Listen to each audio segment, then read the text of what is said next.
أعوذ بالله من الشيطان الرجيم. بسم الله الرحمن الرحيم. ألف لام ميم. ذلك الكتاب لا ريب فيه هدى للمتقين الذين يؤمنون بالغيب ويقيمون الصلاة ومما رزقناهم ينفقون والذين يؤمنون بما أنزل إليك وما أنزل من قبلك وبالآخرة هم يوقنون أولئك على هدى من ربهم وأولئك هم المفلحون. إن الذين كفروا سواء عليهم أأنذرتهم أم لم تنذرهم لا يؤمنون. ختم الله على قلوبهم وعلى سمعهم وعلى أبصارهم غشاوة ولهم عذاب عظيم. ومن الناس من يقول آمنا بالله وباليوم الآخر وما هم بمؤمنين يخادعون الله والذين آمنوا وما يخدعون إلا أنفسهم وما يشعرون. في قلوبهم مرض فزادهم الله مرضا ولهم عذاب أليم بما كانوا يكذبون. وإذا قيل لهم لا تفسدوا في الأرض قالوا إنما نحن مصلحون ألا إنهم هم المفسدون ولكن لا يشعرون. وإذا قيل لهم آمنوا كما آمن الناس قالوا أنؤمن كما آمن السفهاء ألا إنهم هم السفهاء ولكن لا يعلمون. وإذا لقوا الذين آمنوا قالوا آمنا وإذا خلوا إلى شياطينهم قالوا إنا معكم إنما نحن مستهزئون. الله يستهزئ بهم ويمدهم في طغيانهم يعمهون. أولئك الذين اشتروا الضلالة بالهدى فما ربحت تجارتهم وما كانوا مهتدين. مثلهم كمثل الذي استوقد نارا فلما أضاءت ما حوله ذهب الله بنورهم وتركهم في ظلمات لا يبصرون. صم بكم عمي فهم لا يرجعون. أو كصيب من السماء فيه ظلمات ورعد وبرق يجعلون أصابعهم في آذانهم من الصواعق حذر الموت والله محيط بالكافرين. يكاد البرق يخطف أبصارهم كلما أضاء لهم مشوا فيه وإذا أظلم عليهم قاموا ولو شاء الله لذهب بسمعهم وأبصارهم إن الله على كل شيء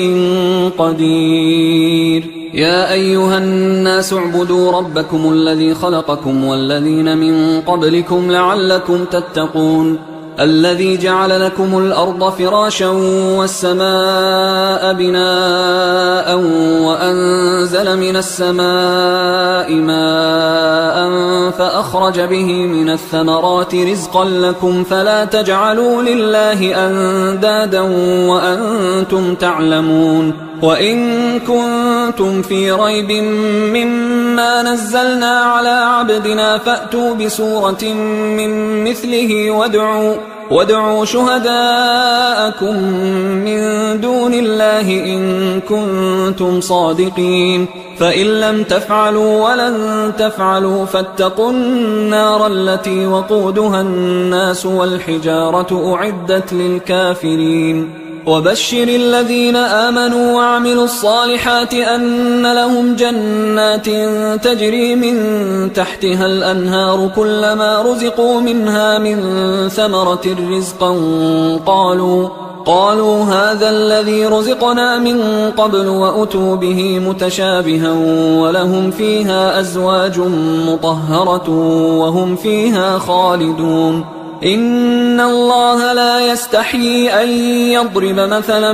ما بعوضة فما فوقها فأما الذين آمنوا فيعلمون أنه الحق من ربهم، وأما الذين كفروا فيقولون ماذا أراد الله بهذا مثلا يضل به كثيرا ويهدي به كثيرا، وما يضل به إلا الفاسقين الذين ينقضون عهد الله من بعد ميثاقه ويقطعون ما أمر الله به أن يوصل ويفسدون في الأرض،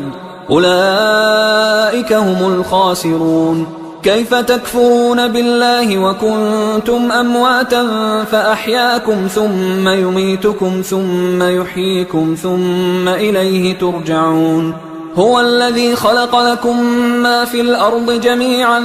ثم استوى إلى السماء فسواهن 7 سماوات وهو بكل شيء عليم. وإذ قال ربك للملائكة إني جاعل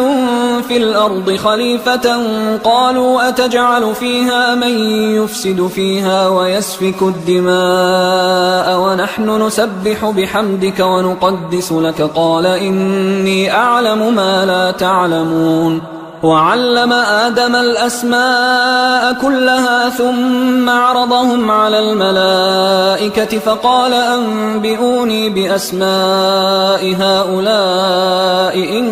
كنتم صادقين. قالوا سبحانك لا علم لنا إلا ما علمتنا إنك أنت العليم الحكيم. قال يا آدم أنبئهم بأسمائهم فلما أنبأهم بأسمائهم قال ألم أقل لكم إني أعلم غيب السماوات والأرض وأعلم ما تبدون وما كنتم تكتمون. وإذ قلنا للملائكة اسجدوا لآدم فسجدوا إلا إبليس أبى واستكبر وكان من الكافرين. وقلنا يا آدم اسكن أنت وزوجك الجنة وكلا منها رغدا حيث شئتما ولا تقربا هذه الشجرة فتكونا من الظالمين. فأزلهما الشيطان عنها فأخرجهما مما كانا فيه وقلنا اهبطوا بعضكم لبعض عدو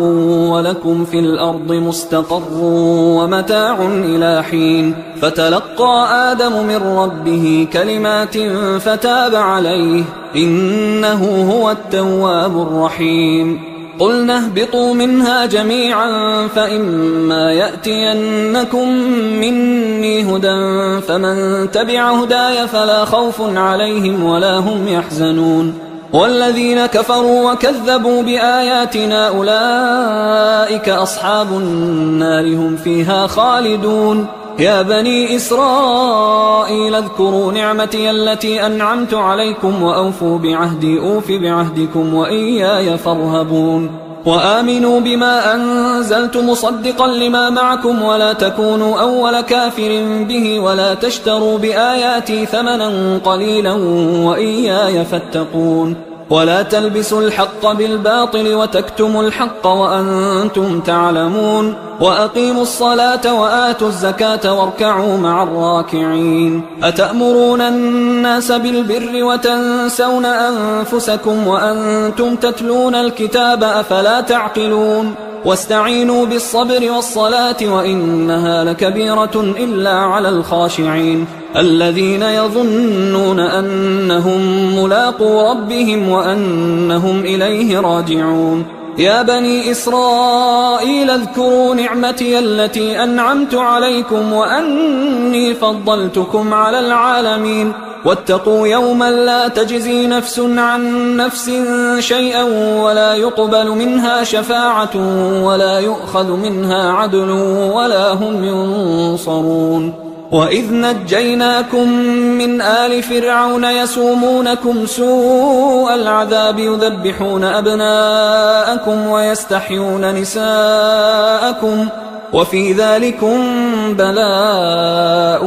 من ربكم عظيم. وإذ فرقنا بكم البحر فأنجيناكم وأغرقنا آل فرعون وأنتم تنظرون. وإذ واعدنا موسى 40 ليلة ثم اتخذتم العجل من بعده وأنتم ظالمون. ثم عفونا عنكم من بعد ذلك لعلكم تشكرون وإذ آتينا موسى الكتاب والفرقان لعلكم تهتدون وإذ قال موسى لقومه يا قوم إنكم ظلمتم أنفسكم باتخاذكم العجل فتوبوا إلى بارئكم فاقتلوا أنفسكم ذلكم خير لكم عند بارئكم فتاب عليكم إنه هو التواب الرحيم وإذ قلتم يا موسى لن نؤمن لك حتى نرى الله جهرة فأخذتكم الصاعقة وأنتم تنظرون ثم بعثناكم من بعد موتكم لعلكم تشكرون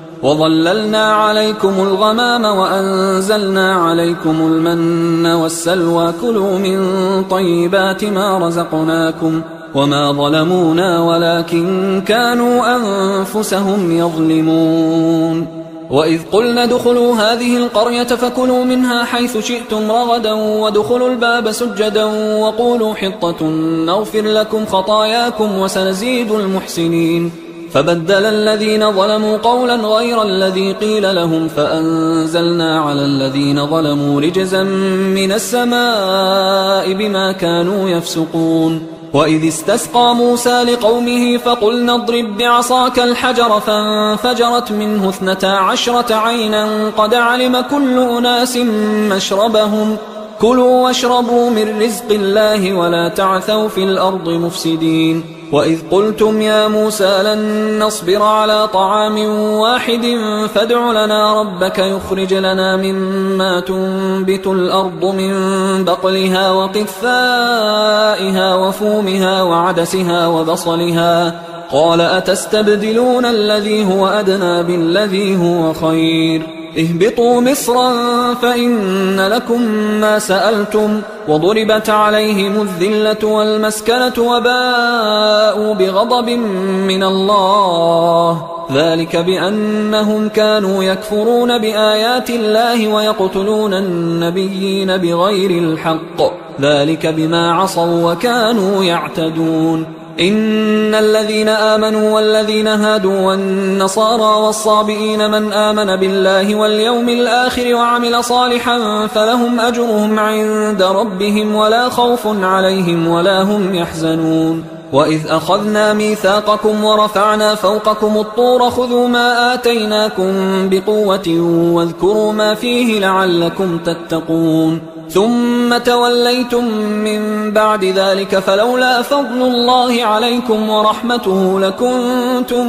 من الخاسرين ولقد علمتم الذين اعتدوا منكم في السبت فقلنا لهم كونوا قردة خاسئين فجعلناها نكالا لما بين يديها وما خلفها وموعظة للمتقين وإذ قال موسى لقومه إن الله يأمركم أن تذبحوا بقرة قالوا أتتخذنا هزوا قال أعوذ بالله أن أكون من الجاهلين قالوا ادع لنا ربك يبين لنا ما هي قال إنه يقول إنها بقرة لا فارض ولا بكر عوان بين ذلك فافعلوا ما تؤمرون قالوا ادع لنا ربك يبين لنا ما لونها قال إنه يقول إنها بقرة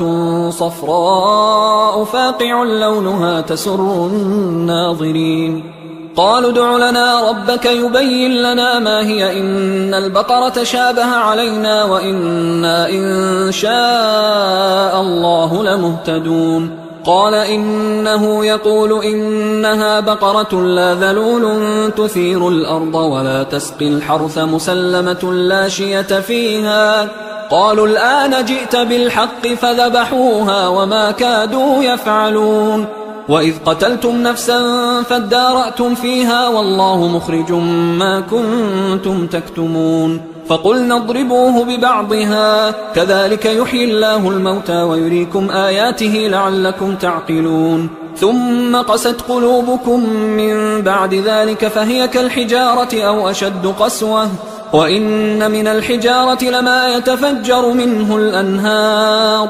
وإن منها لما يشقق فيخرج منه الماء وإن منها لما يهبط من خشية الله وما الله بغافل عما تعملون. أفتطمعون أن يؤمنوا لكم وقد كان فريق منهم يسمعون كلام الله ثم يحرفونه من بعد ما عقلوه وهم يعلمون. وإذا لقوا الذين آمنوا قالوا آمنا وإذا خلا بعضهم إلى بعض قالوا أتحدثونهم بما فتح الله عليكم ليحاجوكم به عند ربكم أفلا تعقلون. أولا يعلمون أن الله يعلم ما يسرون وما يعلنون. ومنهم أميون لا يعلمون الكتاب إلا أماني وإنهم إلا يظنون. فويل للذين يكتبون الكتاب بأيديهم ثم يقولون هذا من عند الله ليشتروا به ثمنا قليلا فويل لهم مما كتبت أيديهم وويل لهم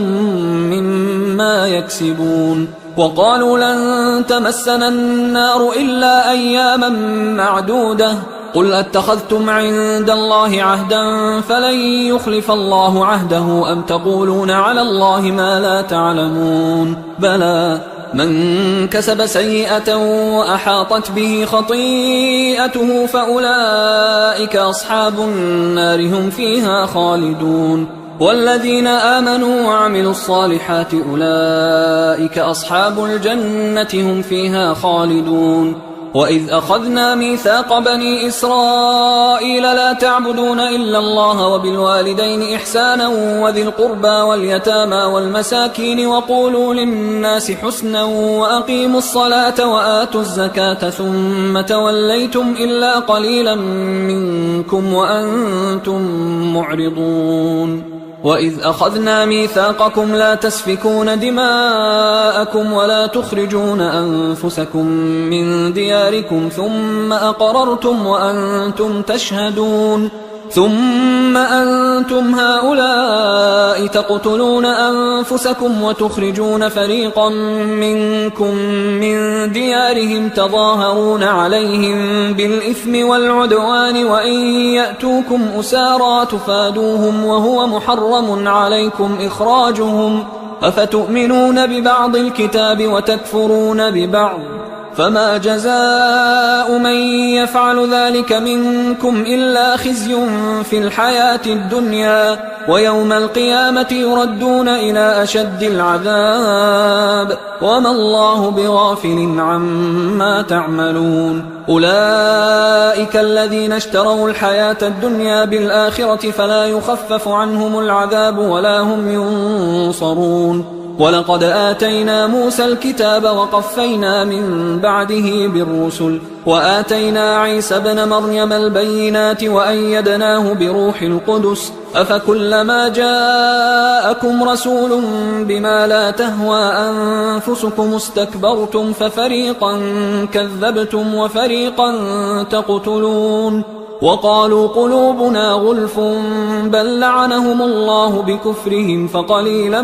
ما يؤمنون. ولما جاءهم كتاب من عند الله مصدق لما معهم وكانوا من قبل يستفتحون على الذين كفروا فلما جاءهم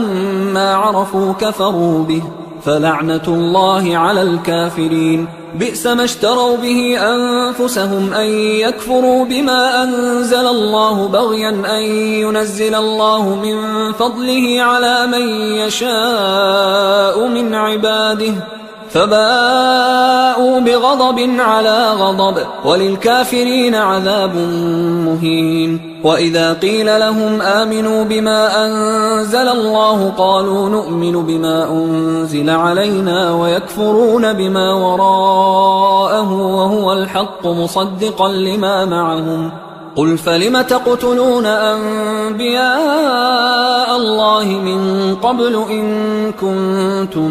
مؤمنين. ولقد جاءكم موسى بالبينات ثم اتخذتم العجل من بعده وأنتم ظالمون. وإذ أخذنا ميثاقكم ورفعنا فوقكم الطور خذوا ما آتيناكم بقوة واسمعوا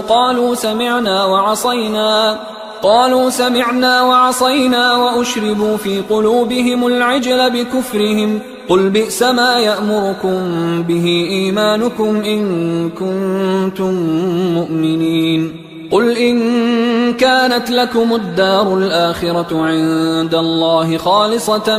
من دون الناس فتمنوا الموت إن كنتم صادقين ولن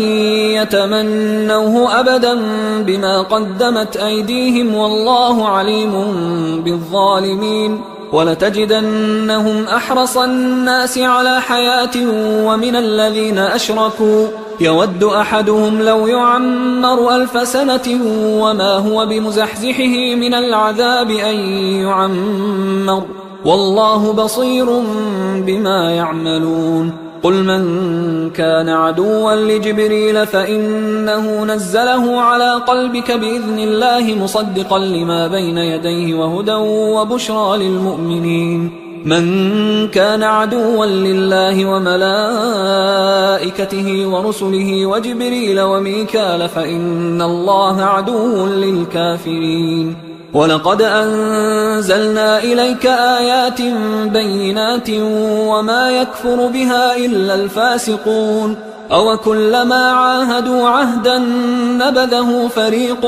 منهم بل أكثرهم لا يؤمنون ولما جاءهم رسول من عند الله مصدق لما معهم نبذ فريق من الذين أوتوا الكتاب كتاب الله وراء ظهورهم كأنهم لا يعلمون واتبعوا ما تتلو الشياطين على ملك سليمان وما كفر سليمان ولكن الشياطين كفروا يعلمون الناس السحر وما أنزل على الملكين ببابل هاروت وماروت وما يعلمان من أحد حتى يقولا إنما نحن فتنة فلا تكفر فيتعلمون منهما ما يفرقون به بين المرء وزوجه وما هم بضارين به من أحد إلا بإذن الله ويتعلمون ما يضرهم ولا ينفعهم ولقد علموا لمن اشتراه ما له في الآخرة من خلاق ولبئس ما شروا به أنفسهم لو كانوا يعلمون ولو أنهم آمنوا واتقوا لمثوبة من عند الله خير لو كانوا يعلمون يا أيها الذين آمنوا لا تقولوا راعنا وقولوا انظرنا واسمعوا وللكافرين عذاب أليم ما يود الذين كفروا من أهل الكتاب ولا المشركين أن ينزل عليكم من خير من ربكم والله يختص برحمته من يشاء والله ذو الفضل العظيم ما ننسخ من آية أو ننسها نأت بخير منها أو مثلها ألم تعلم أن الله على كل شيء قدير ألم تعلم أن الله له ملك السماوات والأرض وما لكم من دون الله من ولي ولا نصير أم تريدون أن تسألوا رسولكم كما سئل موسى من قبل ومن يتبدل الكفر بالإيمان فقد ضل سواء السبيل ود كثير من أهل الكتاب لو يردونكم من بعد إيمانكم كفارا حسدا من عند أنفسهم من بعد ما تبين لهم الحق فاعفوا واصفحوا حتى يأتي الله بأمره إن الله على كل شيء قدير وأقيموا الصلاة وآتوا الزكاة وما تقدموا لأنفسكم من خير تجدوه عند الله إن الله بما تعملون بصير وقالوا لن يدخل الجنة إلا من كان هودا أو نصارى تلك أمانيهم قل هاتوا برهانكم إن كنتم صادقين بلى من أسلم وجهه لله وهو محسن فله أجره عند ربه ولا خوف عليهم ولا هم يحزنون وقالت اليهود ليست النصارى على شيء وقالت النصارى ليست اليهود على شيء وهم يتلون الكتاب كذلك قال الذين لا يعلمون مثل قولهم فالله يحكم بينهم يوم القيامة فيما كانوا فيه يختلفون ومن أظلم ممن منع مساجد الله أن يذكر فيها اسمه وسعى في خرابها أولئك ما كان لهم أن يدخلوها إلا خائفين لهم في الدنيا خزي ولهم في الآخرة عذاب عظيم ولله المشرق والمغرب فأينما تولوا فثم وجه الله إن الله واسع عليم وقالوا اتخذ الله ولدا سبحانه بل له ما في السماوات والأرض كل له قانتون بديع السماوات والأرض وإذا قضى أمرا فإنما يقول له كن فيكون وقال الذين لا يعلمون لولا يكلمنا الله أو تأتينا آية كذلك قال الذين من قبلهم مثل قولهم تشابهت قلوبهم قد بينا الآيات لقوم يوقنون إنا أرسلناك بالحق بشيرا ونذيرا ولا تسأل عن أصحاب الجحيم ولن ترضى عنك اليهود ولا النصارى حتى تتبع ملتهم قل إن هدى الله هو الهدى ولئن اتبعت أهواءهم بعد الذي جاءك من العلم ما لك من الله من ولي ولا نصير الذين آتيناهم الكتاب يتلونه حق تلاوته أولئك يؤمنون به ومن يكفر به فأولئك هم الخاسرون يا بني إسرائيل اذكروا نعمتي التي أنعمت عليكم وأني فضلتكم على العالمين واتقوا يوما لا تجزي نفس عن نفس شيئا ولا يقبل منها عدل ولا تنفعها شفاعة ولا هم ينصرون وإذ ابتلى إبراهيم ربه بكلمات فأتمهن قال إني جاعلك للناس إماما قال ومن ذريتي قال لا ينال عهد الظالمين وإذ جعلنا البيت مثابة للناس وأمنا واتخذوا من مقام إبراهيم مصلى وعهدنا إلى إبراهيم وإسماعيل أن طهرا بيتي للطائفين والعاكفين والركع السجود وإذ قال إبراهيم رب اجعل هذا بلدا آمنا وارزق أهله من الثمرات من آمن منهم بالله واليوم الآخر قال ومن كفر فأمتعه قليلا ثم أضطره إلى عذاب النار وبئس المصير وإذ يرفع إبراهيم القواعد من البيت وإسماعيل ربنا تقبل منا إنك أنت السميع العليم ربنا وجعلنا مسلمين لك ومن ذريتنا أمة مسلمة لك وأرنا مناسكنا وتب علينا إنك أنت التواب الرحيم ربنا وبعث فيهم رسولا منهم يتلو عليهم آياتك ويعلمهم الكتاب والحكمة ويزكيهم إنك أنت العزيز الحكيم ومن يرغب عن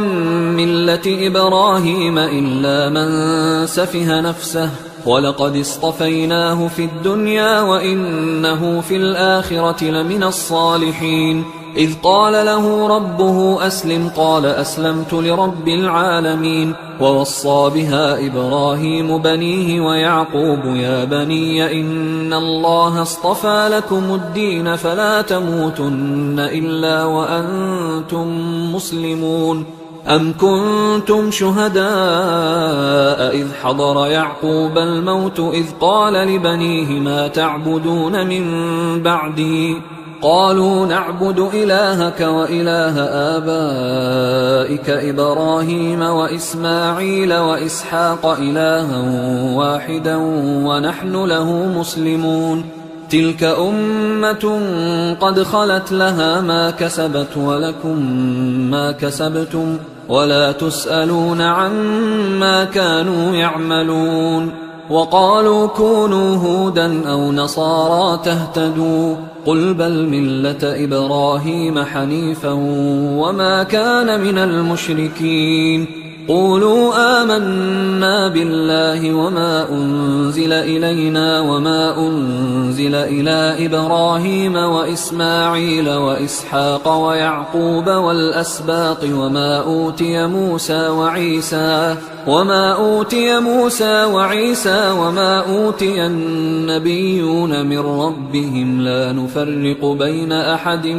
منهم ونحن له مسلمون. فإن آمنوا بمثل ما آمنتم به فقد اهتدوا وإن تولوا فإنما هم في شقاق فسيكفيكهم الله وهو السميع العليم. صبغة الله ومن أحسن من الله صبغة ونحن له عابدون. قل أتحاجوننا في الله وهو ربنا وربكم ولنا أعمالنا ولكم أعمالكم ونحن له مخلصون. أم تقولون إن إبراهيم وإسماعيل وإسحاق ويعقوب والأسباط كانوا هودا أو نصارى قل أأنتم أعلم أم الله ومن أظلم ممن كتم شهادة عنده من الله وما الله بغافل عما تعملون. تلك أمة قد خلت لها ما كسبت ولكم ما كسبتم ولا تسألون عما كانوا يعملون. سيقول السفهاء من الناس ما ولاهم عن قبلتهم التي كانوا عليها قل لله المشرق والمغرب يهدي من يشاء إلى صراط مستقيم. وكذلك جعلناكم أمة وسطا لتكونوا شهداء على الناس ويكون الرسول عليكم شهيدا. وما جعلنا القبلة التي كنت عليها إلا لنعلم من يتبع الرسول ممن ينقلب على عقبيه وإن كانت لكبيرة إلا على الذين هدى الله وما كان الله ليضيع إيمانكم إن الله بالناس لرؤوف رحيم. قد نرى تقلب وجهك في السماء فلنولينك قبلة ترضاها فول وجهك شطر المسجد الحرام وحيث ما كنتم فولوا وجوهكم شطره وإن الذين أوتوا الكتاب ليعلمون أنه الحق من ربهم وما الله بغافل عما يعملون. ولئن أتيت الذين أوتوا الكتاب بكل آية ما تبعوا قبلتك وما أنت بتابع قبلتهم وما بعضهم بتابع قبلة بعض ولئن اتبعت أهواءهم من بعد ما جاءك من العلم إنك إذا لمن الظالمين. الذين آتيناهم الكتاب يعرفونه كما يعرفون أبناءهم وإن فريقا منهم ليكتمون الحق وهم يعلمون. الحق من ربك فلا تكونن من الممترين ولكل وجهة هو موليها فاستبقوا الخيرات أينما تكونوا يأت بكم الله جميعا إن الله على كل شيء قدير ومن حيث خرجت فول وجهك شطر المسجد الحرام وإنه للحق من ربك وما الله بغافل عما تعملون ومن حيث خرجت فول وجهك شطر المسجد الحرام وحيث ما كنتم فولوا وجوهكم شطره لئلا يكون للناس عليكم حجة إلا الذين ظلموا منهم فلا تخشوهم واخشوني ولأتم نعمتي عليكم ولعلكم تهتدون كما أرسلنا فيكم رسولا منكم يتلو عليكم آياتنا ويزكيكم ويعلمكم الكتاب والحكمة ويعلمكم ما لم تكونوا تعلمون فاذكروني أذكركم واشكروا لي ولا تكفرون يا أيها الذين آمنوا استعينوا بالصبر والصلاة إن الله مع الصابرين ولا تقولوا لمن يقتل في سبيل الله أموات بل أحياء ولكن لا تشعرون ولنبلونكم بشيء من الخوف والجوع ونقص من الأموال والأنفس والثمرات وبشر الصابرين الذين إذا أصابتهم مصيبة قالوا إنا لله وإنا إليه راجعون أولئك عليهم صلوات من ربهم ورحمة وأولئك هم المهتدون إن الصفا والمروة من شعائر الله فمن حج البيت أو اعتمر فلا جناح عليه أن يطوف بهما ومن تطوع خيرا فإن الله شاكر عليم إن الذين يكتمون ما أنزلنا من البينات والهدى من بعد ما بيناه للناس في الكتاب أولئك يلعنهم الله ويلعنهم اللاعنون إلا الذين تابوا وأصلحوا وبينوا فأولئك أتوب عليهم وأنا التواب الرحيم إن الذين كفروا وماتوا وهم كفار أولئك عليهم لعنة الله والملائكة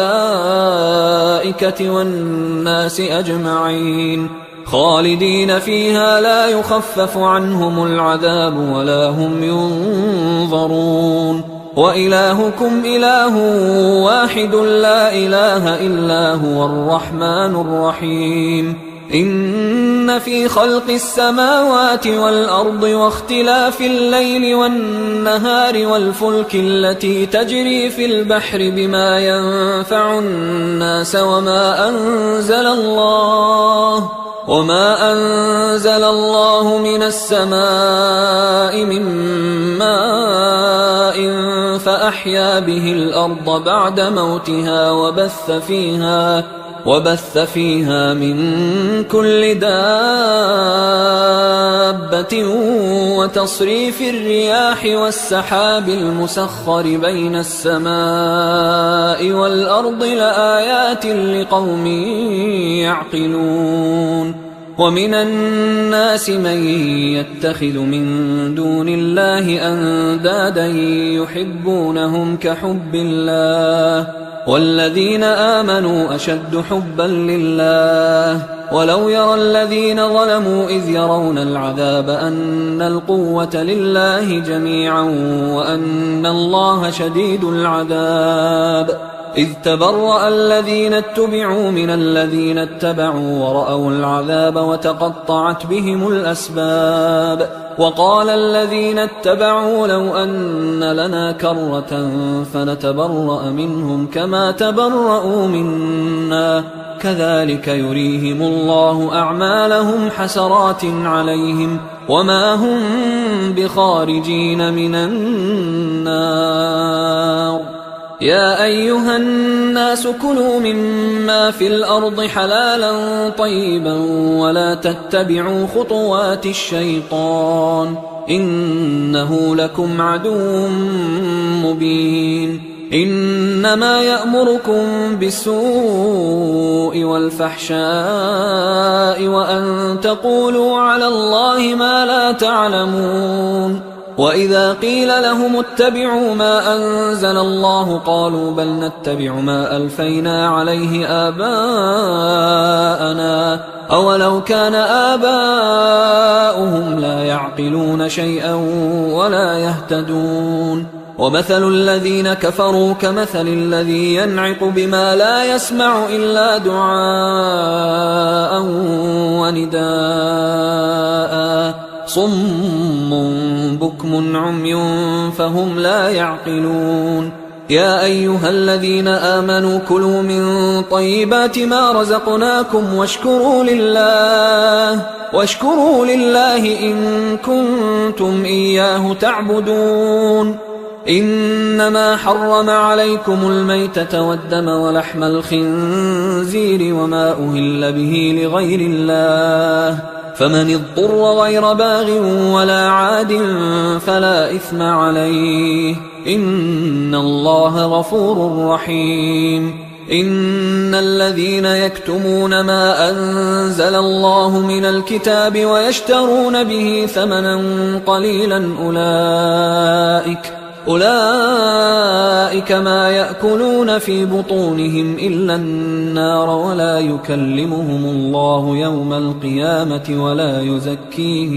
ولا يزكيهم ولهم عذاب أليم أولئك الذين اشتروا الضلالة بالهدى والعذاب بالمغفرة فما أصبرهم على النار ذلك بأن الله نزل الكتاب بالحق وإن الذين اختلفوا في الكتاب لفي شقاق بعيد ليس البر أن تولوا وجوهكم قبل المشرق والمغرب ولكن البر من آمن بالله واليوم الآخر والملائكة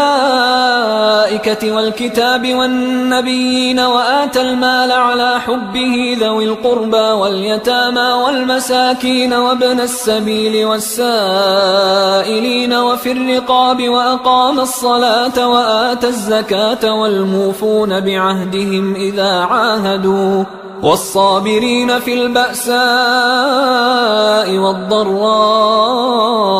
وحين البأس أولئك الذين صدقوا وأولئك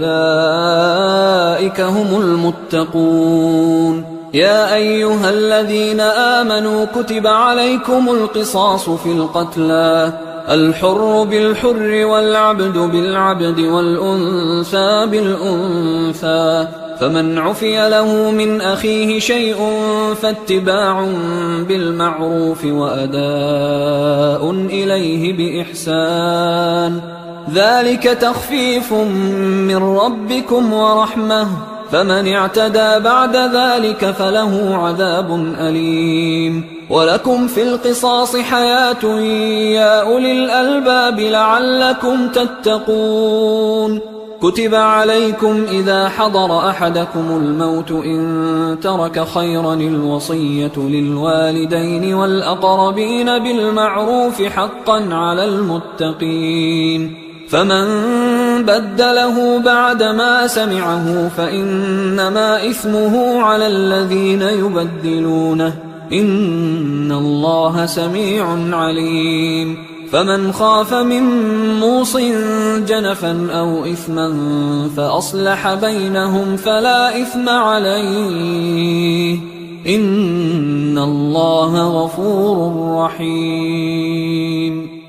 يا أيها الذين آمنوا كتب عليكم الصيام كما كتب على الذين من قبلكم لعلكم تتقون أياما معدودات، فمن كان منكم مريضا أو على سفر فعدة من أيام أخر، وعلى الذين يطيقونه فدية طعام مسكين، فمن تطوع خيرا فهو خير له، وأن تصوموا خير لكم إن كنتم تعلمون. شهر رمضان الذي أنزل فيه القرآن هدى للناس وبينات من الهدى والفرقان، فمن شهد منكم الشهر فليصمه، ومن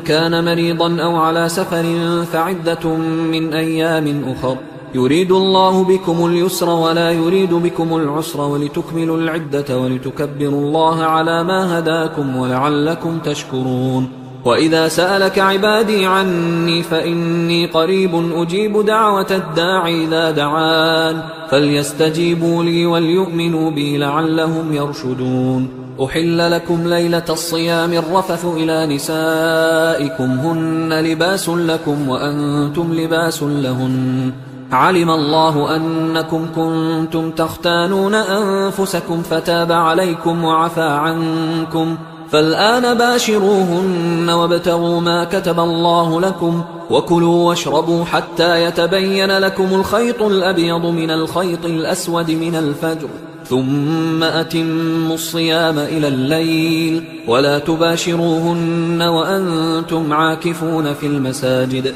تلك حدود الله فلا تقربوها، كذلك يبين الله آياته للناس لعلهم يتقون. ولا تأكلوا أموالكم بينكم بالباطل وتدلوا بها إلى الحكام لتأكلوا فريقا من أموال الناس بالإثم وأنتم تعلمون. يسألونك عن الأهلة قل هي مواقيت للناس والحج، وليس البر بأن تأتوا البيوت من ظهورها ولكن البر من اتقى، وأتوا البيوت من أبوابها واتقوا الله لعلكم تفلحون. وقاتلوا في سبيل الله الذين يقاتلونكم ولا تعتدوا إن الله لا يحب المعتدين. وقتلوهم حيث ثقفتموهم وأخرجوهم من حيث أخرجوكم والفتنة أشد من القتل، ولا تقاتلوهم عند المسجد الحرام حتى يقاتلوكم فيه، فإن قاتلوكم فاقتلوهم، كذلك جزاء الكافرين، فإن انتهوا فإن الله غفور رحيم. وقاتلوهم حتى لا تكون فتنة ويكون الدين لله، فإن انتهوا فلا عدوان إلا على الظالمين. الشهر الحرام بالشهر الحرام والحرمات قصاص، فمن اعتدى عليكم فاعتدوا عليه بمثل ما اعتدى عليكم، واتقوا الله واعلموا أن الله مع المتقين. وأنفقوا في سبيل الله ولا تلقوا بأيديكم إلى التهلكة وأحسنوا إن الله يحب المحسنين. وأتموا الحج والعمرة لله، فإن أحصرتم فما استيسر من الهدي، ولا تحلقوا رؤوسكم حتى يبلغ الهدي محله، فمن كان منكم مريضا أو به أذى من رأسه ففدية من صيام أو صدقة أو نسك، فإذا أمنتم فمن تمتع بالعمرة إلى الحج فما استيسر من الهدي، فمن لم يجد فصيام 3 أيام في الحج و7 إذا رجعتم، تلك 10 كاملة، ذلك لمن لم يكن أهله حاضر المسجد الحرام. واتقوا الله واعلموا أن الله شديد العقاب. الحج أشهر معلومات، فمن فرض فيهن الحج فلا رفث ولا فسوق ولا جدال في الحج وما تفعلوا من خير يعلمه الله وتزودوا فإن خير الزاد التقوى واتقون يا أولي الألباب ليس عليكم جناح أن تبتغوا فضلا من ربكم فإذا أفضتم من عرفات فاذكروا الله عند المشعر الحرام واذكروه كما هداكم وإن كنتم من قبله لمن الضالين ثم أفيضوا من حيث أفاض الناس واستغفروا الله إن الله غفور رحيم فإذا قضيتم مناسككم فاذكروا الله كذكركم آباءكم أو أشد ذكرا فمن الناس من يقول ربنا آتنا في الدنيا وما له في الآخرة من خلاق ومنهم من يقول ربنا آتنا في الدنيا حسنة وفي الآخرة حسنة وقنا عذاب النار أولئك لهم نصيب مما كسبوا والله سريع الحساب واذكروا الله في أيام معدودات فمن تعجل في يومين فلا إثم عليه ومن تأخر فلا إثم عليه لمن اتقى واتقوا الله واعلموا أنكم إليه تحشرون ومن الناس من يعجبك قوله في الحياة الدنيا ويشهد الله على ما في قلبه وهو ألد الخصام وإذا تولى سعى في الأرض ليفسد فيها ويهلك الحرث والنسل والله لا يحب الفساد وإذا قيل له اتق الله أخذته العزة بالإثم فحسبه جهنم ولبئس المهاد ومن الناس من يشري نفسه ابتغاء مرضات الله والله رؤوف بالعباد يا أيها الذين آمنوا ادخلوا في السلم كافة ولا تتبعوا خطوات الشيطان إنه لكم عدو مبين فإن زللتم من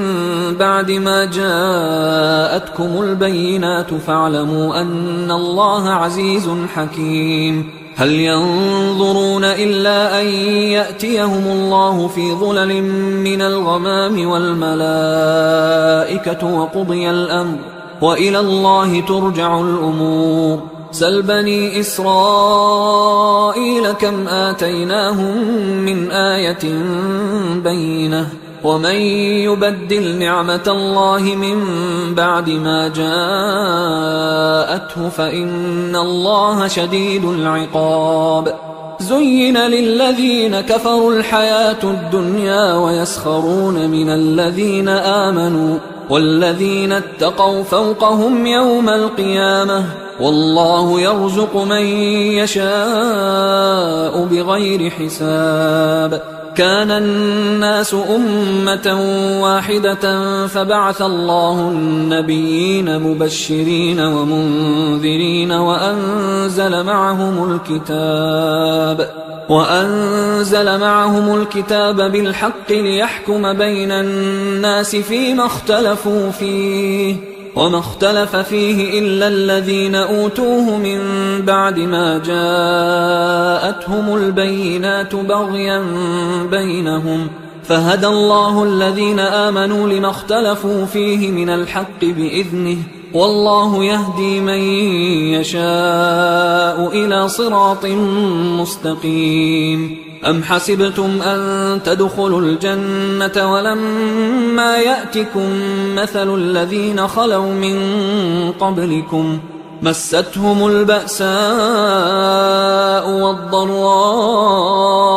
وزلزلوا حتى يقول الرسول والذين آمنوا معه متى نصر الله ألا إن نصر الله قريب يسألونك ماذا ينفقون قل ما أنفقتم من خير فللوالدين والأقربين واليتامى والمساكين وابن السبيل وما تفعلوا من خير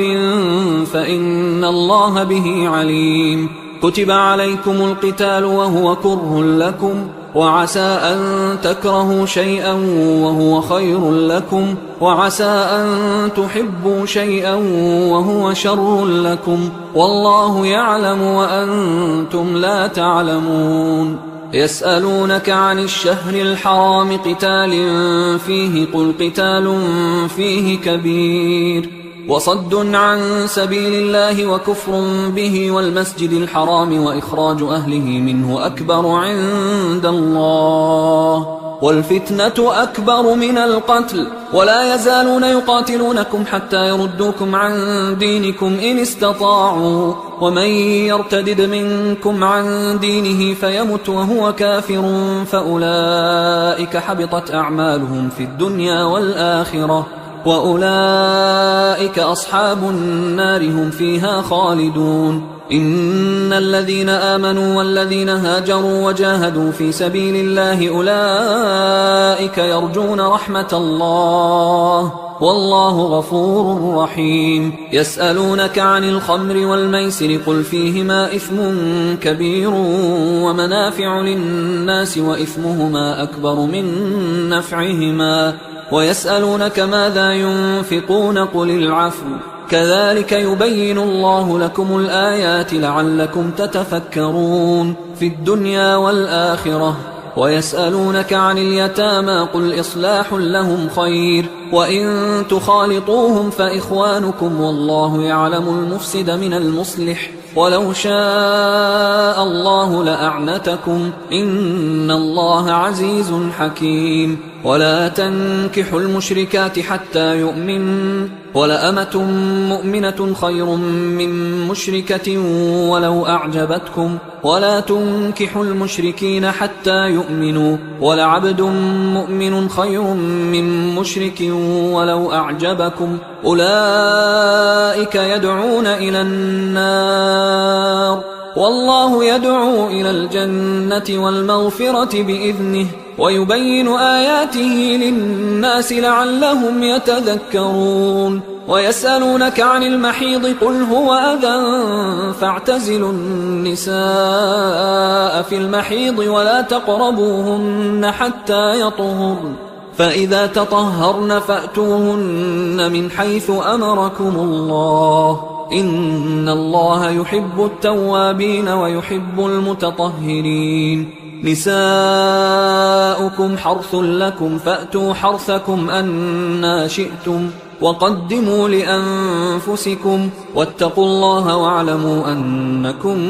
ملاقوه وبشر المؤمنين ولا تجعلوا الله عرضة لأيمانكم أن تبروا وتتقوا وتصلحوا بين الناس والله سميع عليم لا يؤاخذكم الله باللغو في أيمانكم ولكن يؤاخذكم بما كسبت قلوبكم والله غفور حليم للذين يؤلون من نسائهم تربص 4 أشهر فإن فاءوا فإن الله غفور رحيم وإن عزموا الطلاق فإن الله سميع عليم والمطلقات يتربصن بأنفسهن 3 قروء ولا يحل لهن أن يكتمن ما خلق الله في أرحامهن إن كن يؤمن بالله واليوم الآخر وبعولتهن أحق بردهن في ذلك إن أرادوا إصلاحا ولهن مثل الذي عليهن بالمعروف وللرجال عليهن درجة والله عزيز حكيم الطلاق 2 فإمساك بمعروف أو تسريح بإحسان ولا يحل لكم أن تأخذوا مما آتيتموهن شيئا إلا أن يخافا ألا يقيما حدود الله فإن خفتم ألا يقيما حدود الله فلا جناح عليهما فيما افتدت به، تلك حدود الله فلا تعتدوها، ومن يتعد حدود الله فأولئك هم الظالمون. فإن طلقها فلا تحل له من بعد حتى تنكح زوجا غيره، فإن طلقها فلا جناح عليهما أن يتراجعا إن ظنا أن يقيما حدود الله، وتلك حدود الله يبينها لقوم يعلمون. وإذا طلقتم النساء فبلغن أجلهن فأمسكوهن بمعروف أو سرحوهن بمعروف، ولا تمسكوهن ضرارا لتعتدوا، ومن يفعل ذلك فقد ظلم نفسه. ولا تتخذوا آيات الله هزوا، واذكروا نعمة الله عليكم وما أنزل عليكم من الكتاب والحكمة يعظكم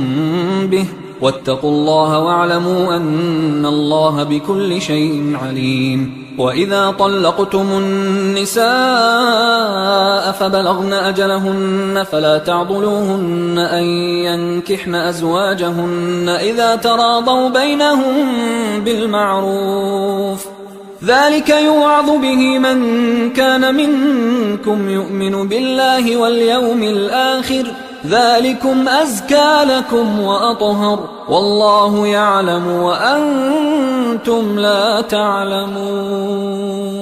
والوالدات يرضعن أولادهن حولين كاملين لمن أراد أن يتم الرضاعة، وعلى المولود له رزقهن وكسوتهن بالمعروف، لا تكلف نفس إلا وسعها، لا تضار والدة بولدها ولا مولود له بولده، وعلى الوارث مثل ذلك، فإن أرادا فصالا عن تراض منهما وتشاور فلا جناح عليهما. وإن أردتم أن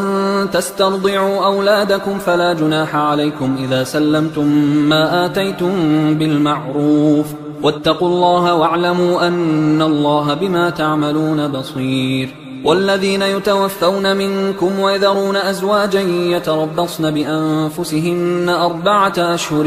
و10، فإذا بلغن أجلهن فلا جناح عليكم فيما فعلن في أنفسهن بالمعروف، والله بما تعملون خبير. ولا جناح عليكم فيما عرضتم به من خطبة النساء أو أكننتم في أنفسكم، علم الله أنكم ستذكرونهن ولكن لا تواعدوهن سرا إلا أن تقولوا قولا معروفا، ولا تعزموا عقدة النكاح حتى يبلغ الكتاب أجله، واعلموا أن الله يعلم ما في أنفسكم فاحذروه، واعلموا أن الله غفور حليم. لا جناح عليكم إن طلقتم النساء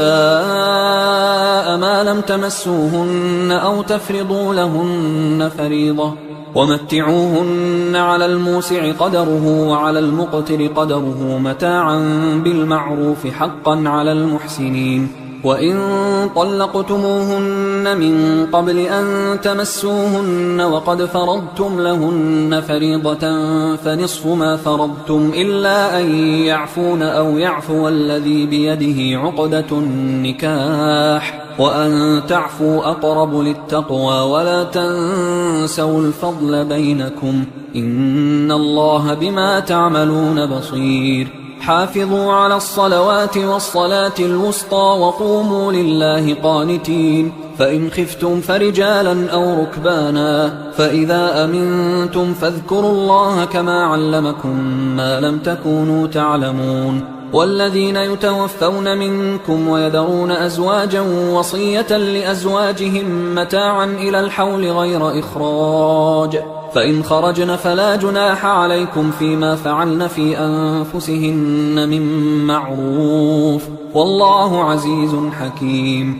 وللمطلقات متاع بالمعروف حقا على المتقين، كذلك يبين الله لكم آياته لعلكم تعقلون. ألم تر إلى الذين خرجوا من ديارهم وهم ألوف حذر الموت فقال لهم الله موتوا ثم أحياهم، إن الله لذو فضل على الناس ولكن أكثر الناس لا يشكرون. وقاتلوا في سبيل الله واعلموا أن الله سميع عليم. من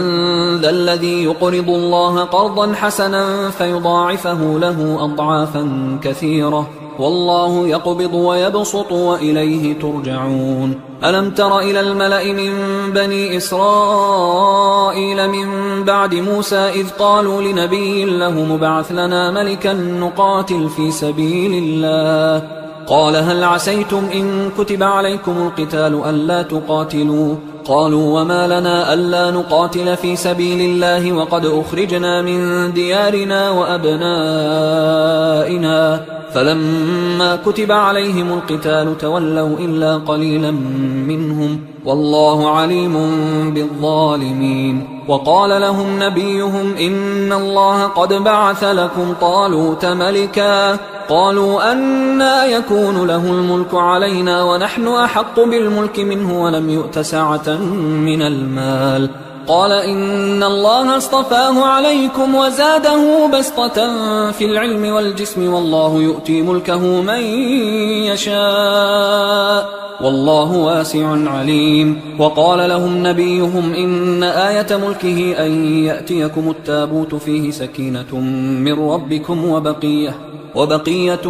مما ترك آل موسى وآل هارون تحمله الملائكة، إن في ذلك لآية لكم إن كنتم مؤمنين. فلما فصل طالوت بالجنود قال إن الله مبتليكم بنهر فمن شرب منه فليس مني ومن لم يطعمه فإنه مني إلا من اغترف غرفة بيده، فشربوا منه إلا قليلا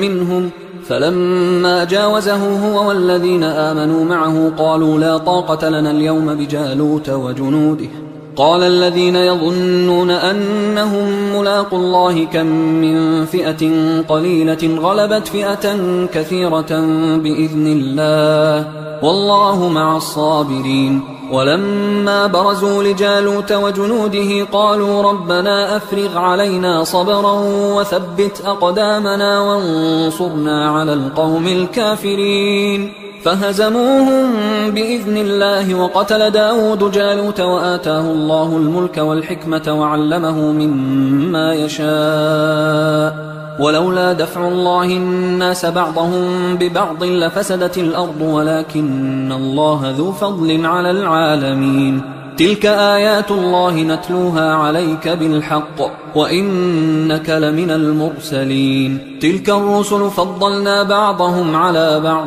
منهم من كلم الله ورفع بعضهم درجات، وآتينا عيسى ابن مريم البينات وأيدناه بروح القدس، ولو شاء الله ما اقتتل الذين من بعدهم من بعد ما جاءتهم البينات ولكن اختلفوا فمنهم من آمن ومنهم من كفر، ولو شاء الله ما اقتتلوا ولكن الله يفعل ما يريد. يا أيها الذين آمنوا أنفقوا مما رزقناكم من قبل أن يأتي يوم لا بيع فيه ولا خلة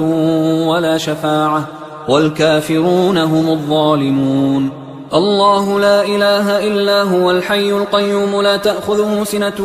ولا نوم له ما في السماوات وما في الأرض من ذا الذي يشفع عنده إلا بإذنه يعلم ما بين أيديهم وما خلفهم ولا يحيطون بشيء من علمه إلا بما شاء وسع كرسيه السماوات والأرض ولا يؤوده حفظهما وهو العلي العظيم. لا إكراه في الدين قد تبين الرشد من الغي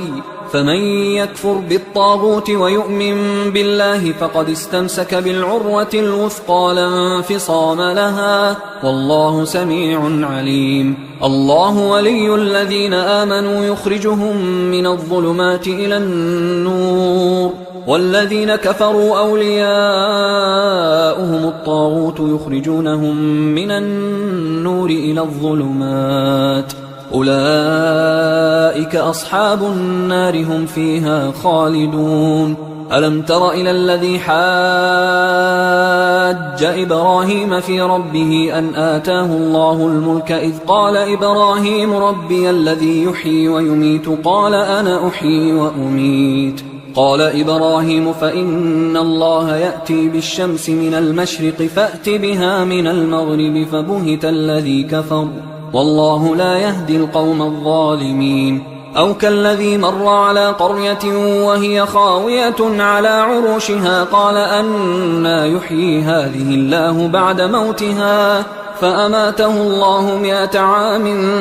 ثم بعثه قال كم لبثت؟ قال لبثت يوما أو بعض يوم. قال بل لبثت 100 عام فانظر إلى طعامك وشرابك لم يتسنه وانظر إلى حمارك ولنجعلك آية للناس وانظر إلى العظام كيف ننشزها ثم نكسوها لحما فلما تبين له قال أعلم أن الله على كل شيء قدير. وإذ قال إبراهيم رب أرني كيف تحيي الموتى قال أولم تؤمن قال بلى ولكن ليطمئن قلبي قال فخذ 4 من الطير فصرهن إليك ثم اجعل على كل جبل منهن جزءا ثم ادعهن يأتينك سعيا واعلم أن الله عزيز حكيم. مثل الذين ينفقون أموالهم في سبيل الله كمثل حبة أنبتت 7 سنابل في كل سنبلة 100 حبة والله يضاعف لمن يشاء والله واسع عليم. الذين ينفقون أموالهم في سبيل الله ثم لا يتبعون ما أنفقوا منا ولا أذى لهم أجرهم عند ربهم ولا خوف عليهم ولا هم يحزنون. قول معروف ومغفرة خير من صدقة يتبعها أذى والله غني حليم. يا أيها الذين آمنوا لا تبطلوا صدقاتكم بالمن والأذى كالذي ينفق ماله رئاء الناس ولا يؤمن بالله واليوم الآخر فمثله كمثل صفوان عليه تراب فأصابه وابل فتركه صلدا لا يقدرون على شيء مما كسبوا والله لا يهدي القوم الكافرين. ومثل الذين ينفقون أموالهم ابتغاء مرضات الله وتثبيتا من أنفسهم كمثل جنة بربوة أصابها وابل فآتت أكلها ضعفين فإن لم يصبها وابل فطل والله بما تعملون بصير. أيود أحدكم أن تكون له جنة من نخيل وأعناب تجري من تحتها الأنهار له فيها من كل الثمرات وأصابه الكبر وله ذرية ضعفاء فأصابها إعصار فيه نار فاحترقت كذلك يبين الله لكم الآيات لعلكم تتفكرون. يا أيها الذين آمنوا أنفقوا من طيبات ما كسبتم ومما أخرجنا لكم من الأرض ولا تيمموا الخبيث منه تنفقون ولستم بآخذيه إلا أن